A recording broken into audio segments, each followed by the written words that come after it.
শুভেচ্ছা, স্বাগত সন্ধ্যার মাছরাঙা সংবাদে। আপনাদের সঙ্গে আছি আমি সাবরিনা হাসনাত। শুরুতেই গার্ডিয়ান লাইফ ইন্স্যুরেন্স সংবাদ শিরোনাম। জুলাই শহীদের আত্মত্যাগ নতুন প্রজন্মের কাছে তুলে ধরতে দেশের ৬৪ জেলায় শুরু হয়েছে জুলাই স্মৃতিস্তম্ভ নির্মাণ কাজ। নারায়ণগঞ্জে আজ প্রথম স্মৃতিস্তম্ভ নির্মাণের উদ্বোধন করেন ৫ উপদেষ্টা। আইন উপদেষ্টা জানান, বর্তমান সরকারই গণহত্যার বিচার কাজ শেষ করবে। এদিকে জুলাই গণ অভ্যুত্থানে নারীদের অবদান স্মরণে আজ রাজধানীতে ছিল র্যালি ও বিভিন্ন অনুষ্ঠান।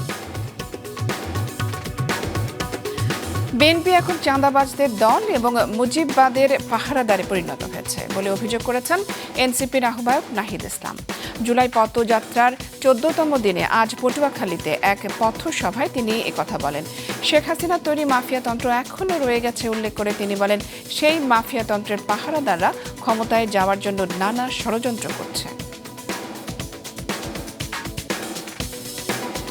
এবং পুরান ঢাকায় ব্যবসায়ী লাল চাঁদ সোহাগ হত্যাকে কেন্দ্র করে দলের ভাবমূর্তি নষ্টের অপচেষ্টার অভিযোগ করেছে বিএনপি। সকালে এক সংবাদ সম্মেলনে এই অভিযোগ করেন দলটির মহাসচিব। নির্বাচনের পরিবেশ নষ্টের জন্য সম্প্রতি কয়েকটি ঘটনা ঘটানো হয়েছে বলে সন্দেহ করেন তিনি। এদিকে আইনশৃঙ্খলা পরিস্থিতির অবনতির প্রতিবাদে ঢাকাসহ বিভিন্ন স্থানে বিক্ষোভ মিছিল করেছে ছাত্রদল। দর্শক, শুনছিলেন শিরোনাম, এবারে বিস্তারিত। আজ ১৪ জুলাই পালিত হচ্ছে জুলাই কন্যা দিবস হিসেবে। এ উপলক্ষে রাজধানীতে আয়োজন করা হয় রিকশা শোভাযাত্রার।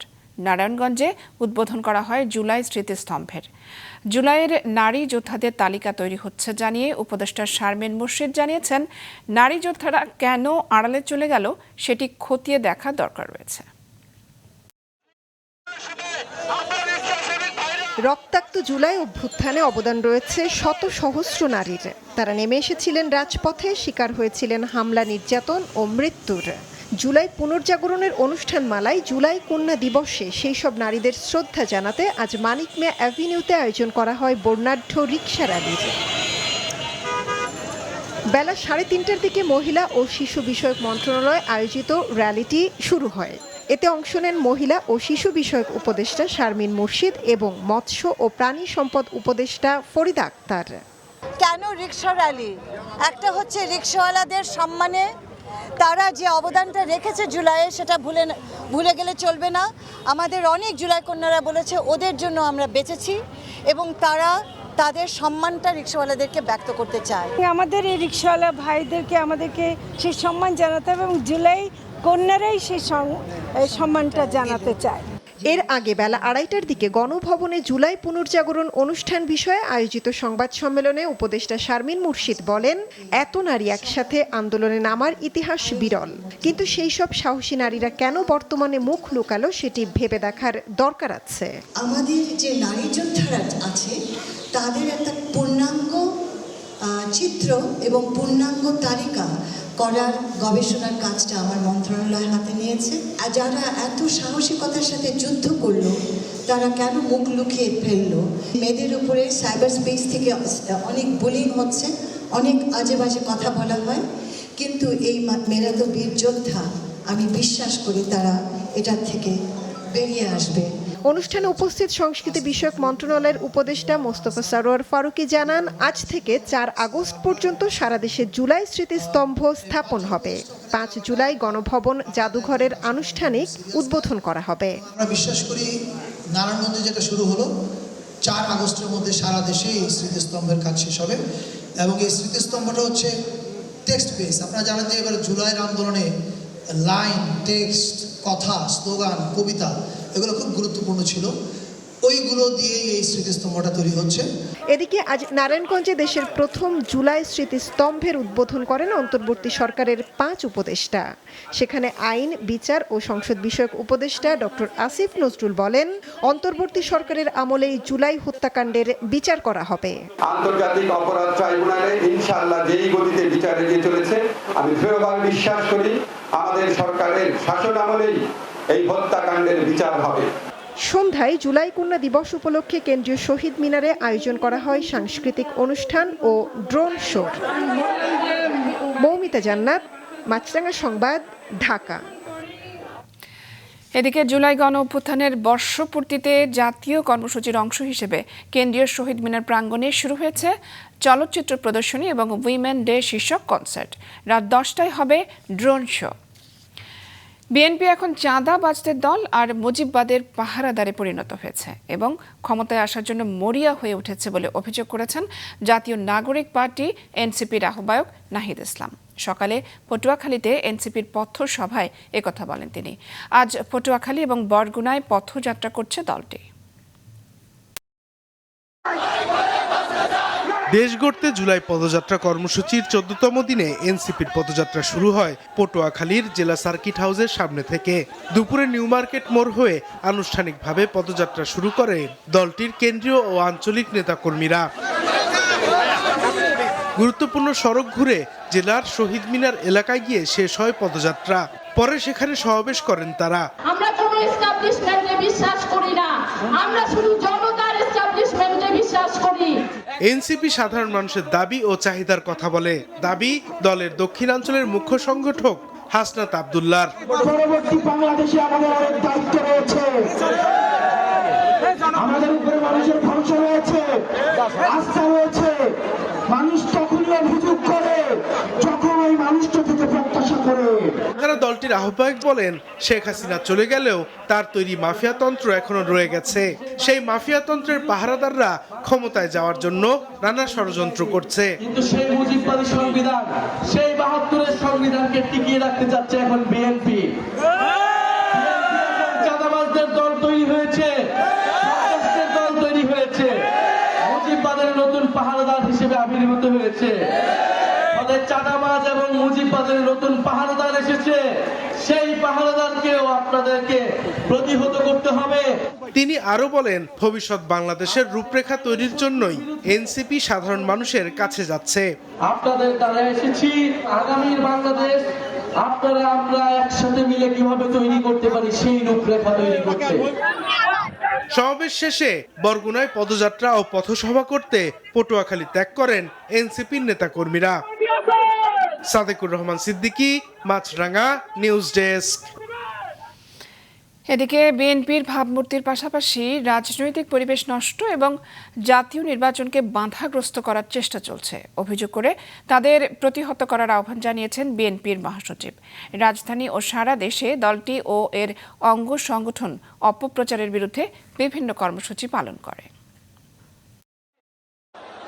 বিএনপি ও তারেক রহমানের বিরুদ্ধে অপপ্রচারের প্রতিবাদে দলের এবং অঙ্গ সংগঠনের বিক্ষোভ মিছিল ছিল নয়াপল্টনে। বিক্ষোভ সমাবেশে দলের মহাসচিব বলেন, একটি নির্দিষ্ট রাজনৈতিক মহল দেশকে অস্থিতিশীল করতে সামাজিক যোগাযোগ মাধ্যমে নানা অপপ্রচার চালাচ্ছে। ভোটের ঘটনাকে কেন্দ্র করে কয়েকটি রাজনৈতিক অঙ্গন, কয়েকটি চক্র তারা বাংলাদেশের রাজনীতিকে একেবারে ভিন্ন খাতে প্রবাহিত করার চেষ্টা করছে। এই ঘটনার পুঙ্খানুপুঙ্খ রূপে তার তদন্ত হতে হবে এবং যারা দায়ী তাদেরকে খুঁজে বের করতে হবে, দৃষ্টান্তমূলক শাস্তির ব্যবস্থা করতে হবে। একই ইস্যুতে জাতীয়তাবাদী ছাত্রদলের বিক্ষোভ মিছিল শাহবাগে গিয়ে শেষ হয়। তারা অপপ্রচারকারীদের শাস্তি দাবি করে। এই ইস্যুকে কেন্দ্র করে বাংলাদেশের বিভিন্ন শিক্ষা প্রতিষ্ঠানে অল্প কিছু শিক্ষার্থী, অল্প কিছু গুপ্ত সংগঠনের নেতাকর্মী দ্বারা ইতিমধ্যে এই ক্যাম্পাসকে অস্থিতিশীল করার জন্য এবং মব তৈরি করার জন্য একটি ফাঁদ পাতা হয়েছে। এর আগে সকালে গুলশানে দলীয় সংবাদ সম্মেলনে মির্জা ফখরুল অভিযোগ করেন, একটি গুপ্ত সংগঠন তারেক রহমান ও দলের ভাবমূর্তি নষ্ট করার চেষ্টা করছে। এ ঘটনার তদন্তে কমিটি করেছে বিএনপি, যে প্রতিবেদন প্রকাশ করা হবে। এই হত্যাকাণ্ডের ঘটনা কোনো রাজনৈতিক স্বার্থসিদ্ধির জন্য ব্যবহার হচ্ছে কিনা এবং এর মাধ্যমে আসন্ন জাতীয় নির্বাচনের পরিবেশকে বিঘ্নিত করার জন্য বিশেষ কোনো মহলের প্ররোচনায় এই ধরনের ঘটনাকে অজুহাত হিসেবে ব্যবহার করা হচ্ছে কিনা এ নিয়ে সন্দেহ করবার যথেষ্ট অবকাশ রয়েছে। একই প্রতিবাদে সারা দেশে বিক্ষোভ মিছিল, সমাবেশ ও পথসভা করে বিএনপি ও তার বিভিন্ন অঙ্গ সংগঠন। মিটফোর্ড হাসপাতালের সামনে নৃশংস হত্যাকাণ্ডের শিকার ভাঙারি ব্যবসায়ী লালচাঁদ সোহাগের মৃত্যুর জন্য বিএনপির চাঁদাবাজি দায়ী। এই প্রচারণায় গত কয়েকদিন ধরেই সামাজিক যোগাযোগ মাধ্যমে কে বা কারা প্রচারণা চালাচ্ছে। এরই সূত্র ধরে আজ সারা দেশে বিক্ষোভ সমাবেশের কর্মসূচি করে বিএনপি ও তার অঙ্গ সংগঠনগুলো। কাউসার সোহেলি, মাছরাঙ্গা সংবাদ, ঢাকা। চলতি বছর দেশে অপরাধের হার উল্লেখযোগ্য হারে বেড়েছে। বিভিন্ন গণমাধ্যমে প্রকাশিত এমন খবরে জনমনে আতঙ্ক এবং নিরাপত্তাহীনতা সৃষ্টি হয়েছে বলে জানিয়েছে প্রধান উপদেষ্টা প্রেস উইং। তাদের বিবৃতিতে বলা হয়, 2024 সালের সেপ্টেম্বর থেকে 2025 সালের জুন পর্যন্ত সরকারি অপরাধ পরিসংখ্যান বিশ্লেষণে দেখা যায় চলতি বছর বড় ধরনের অপরাধের সংখ্যা বাড়েনি, বরং গত 10 মাসে বড় ধরনের অপরাধের প্রবণতা স্থিতিশীল রয়েছে। বিবৃতিতে বলা হয়, বাস্তবে বেশিরভাগ গুরুতর অপরাধের হার কমছে বা একই পর্যায়ে রয়েছে। তবে কিছু নির্দিষ্ট অপরাধের ক্ষেত্রে সামান্য বৃদ্ধির প্রবণতা লক্ষ্য করা গেছে। নাগরিকদের সতর্ক থাকার আহ্বান জানিয়ে প্রেস উইং বলেছে, আইনশৃঙ্খলা রক্ষাকারী বাহিনীর উপর বিশ্বাস রাখতে হবে, কারণ পরিস্থিতি নিয়ন্ত্রণে রয়েছে।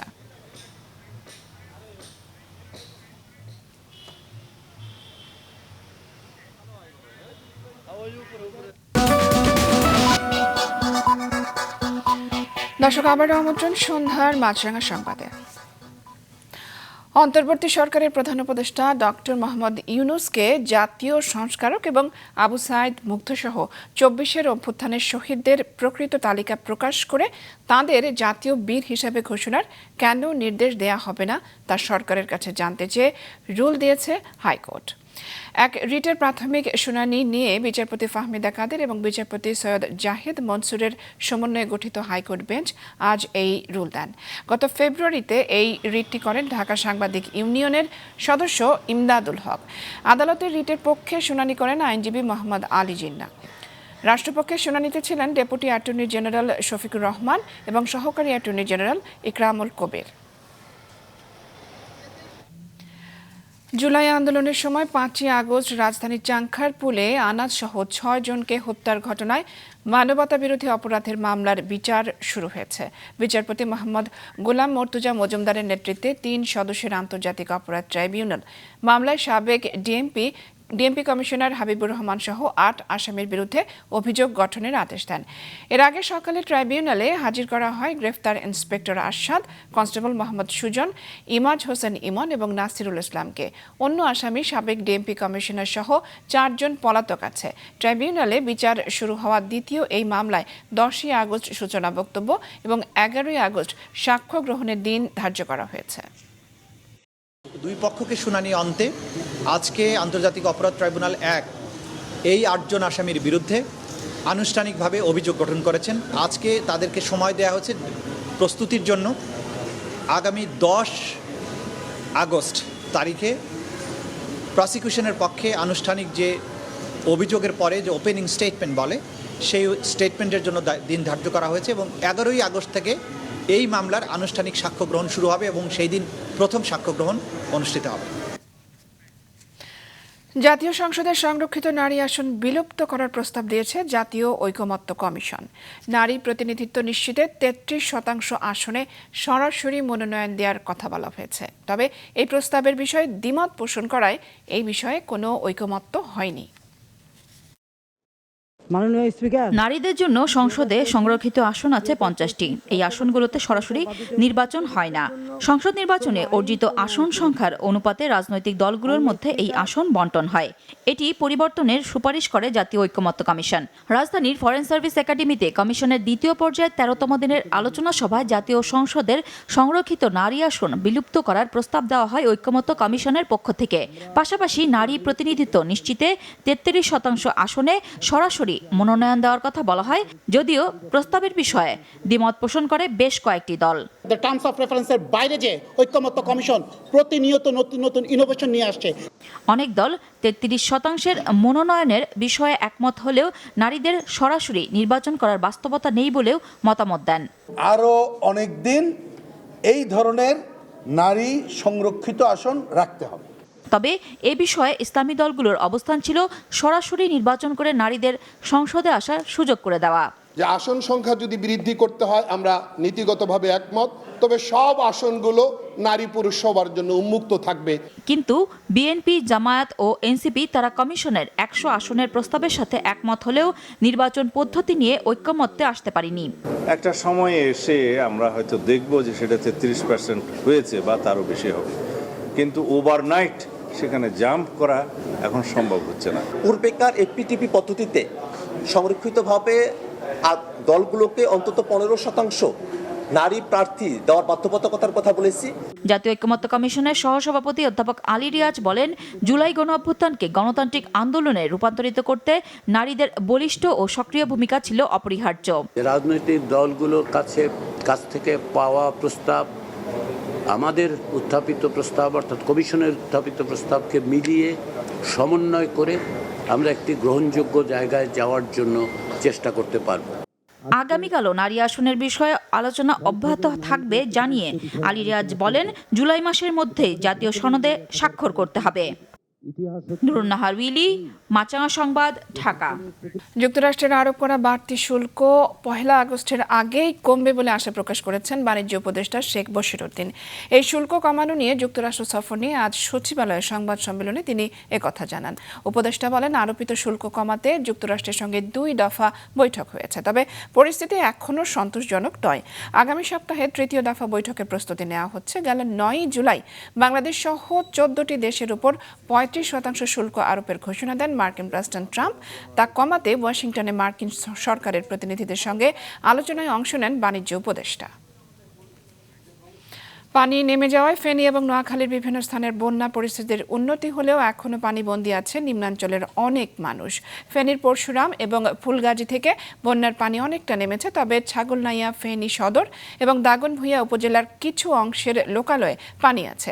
সেই সব এলাকায় সুপেয় পানির সংকট দেখা দিয়েছে। এদিকে 3 দিনে নোয়াখালী পৌরসভা সহ জেলা সদর, কবিরহাট, কোম্পানীগঞ্জ এবং বেগমগঞ্জ উপজেলার বিভিন্ন উঁচু এলাকা থেকে পানি কিছুটা নেমে গেলেও বৃষ্টিতে ফের সেসব এলাকা জলাবদ্ধ হয়ে পড়েছে। অন্যদিকে বৃষ্টিতে ব্রাহ্মণবাড়িয়া সদর উপজেলায় 40 হেক্টর জমির শাকসবজির বীজতলা ক্ষতিগ্রস্ত হয়েছে। যশোরে ভারী বৃষ্টিতে শহরের তালতলা বাজার, টিবি ক্লিনিক মোড়, ঘোপ, প্যারিস রোড সহ বিভিন্ন এলাকায় পানি উঠেছে। এবারে খেলার খবর। মেয়েদের সাফ অনূর্ধ্ব 20 চ্যাম্পিয়নশিপে নিজেদের 3য় ম্যাচে কাল ভুটানের বিপক্ষে খেলবে বাংলাদেশ। বসুন্ধরা কিংস অ্যারেনায় ম্যাচ শুরু হবে বেলা 3টায়। আজ অবশ্য রিকভারি সেশনের সময় কাটিয়েছে মেয়েরা। সুইমিংয়ের পাশাপাশি হোটেলের জিমেই ফুটবলাররা নিজেদের ব্যস্ত রেখেছিল। শেষ ম্যাচে নেপালকে হারিয়ে দারুণ উজ্জীবিত এখন বাংলাদেশের মেয়েরা। ভুটানের বিপক্ষেও স্বাগতিক খেলোয়াড়রা চায় সেই জয়ের ধারাবাহিকতা ধরে রাখতে। সন্ধ্যার সংবাদ শেষ করছি, তার আগে গার্ডিয়ান লাইফ ইন্স্যুরেন্স সংবাদ শিরোনামগুলো জানিয়ে দিচ্ছি আরও একবার। 64 জেলায় জুলাই স্মৃতিস্তম্ভ নির্মাণ শুরু। বর্তমান সরকারি গণহত্যার বিচার শেষ করবে জানালেন আইন উপদেষ্টা। গণ অভ্যুত্থানে নারীদের অবদান স্মরণে র্যালি। বিএনপি এখন চাঁদাবাজদের দল এবং মুজিববাদের পাহারাদার। পটুয়াখালীর পথসভায় অভিযোগ এনসিপির আহ্বায়ক নাহিদ ইসলামের, প্রতিহত করার আহ্বান। এবং ব্যবসায়ী সোহাগ হত্যাকে কেন্দ্র করে দলের ভাবমূর্তি নষ্টের অপচেষ্টার অভিযোগ বিএনপির। ছাত্রদলের বিক্ষোভ মিছিল থেকে অপপ্রচার ঠেকানোর আহ্বান। এই ছিল সন্ধ্যার সংবাদে। ফেসবুকে আপডেট পেতে ভিজিট করুন মাছরাঙা টেলিভিশনের পেজে। ইউটিউব চ্যানেলেও দেখতে পারেন আমাদের সংবাদ, প্রতিবেদন এবং অনুষ্ঠান। দর্শক, করোনার সংক্রমণ ফের শুরু হয়েছে এবং তা বাড়ছে। এ থেকে সুরক্ষিত থাকতে ব্যবহার করুন ফেস মাস্ক। এতক্ষণ সঙ্গে থাকার জন্য ধন্যবাদ জানিয়ে আমি সাবরিনা হাসনা শেষ করছি সন্ধ্যার মাছরাঙা সংবাদ। এই দিন এইভাবে।